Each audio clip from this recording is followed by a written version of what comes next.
Semayang dengan anak kita. Tuan-tuan ambil tapak tangan tuan-tuan, tuan-tuan letak di dada anak tuan-tuan. Dah habis semayang, letak di belakang dia ataupun di kepala ubun-ubun dia.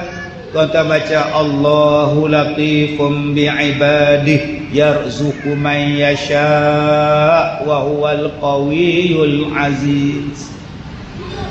Aiman, mari sini, kamu pula.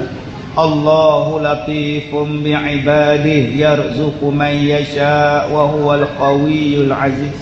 Siti, mai. Allah, jangan letak di dada dia pula. Dia Siti, umur 16 tahun. Kan repot polis lah. Tak di dada dia. Surah Asy-Syura ayat 19. Ayat melembutkan hati anak-anak. Yang kedua, saya nak bagi petua pada tuan-tuan. Anak kita degil, anak kita melawan, suami degil, isteri degil. Saya minta pada tuan-tuan, ni beras, ni beras. Beras apa ustaz? Gelas. Tahulah gelas. Saya buat perbandingan. Ni beras, beli sekampit, buka.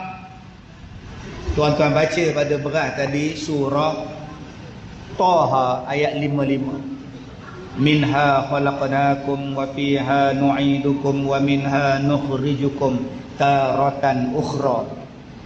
Ini satu doa menjadikan anak yang samsing, anak yang belagak, suami yang belagak, isteri yang sombong jadi lembut hati dia. Surah Taha ayat 55.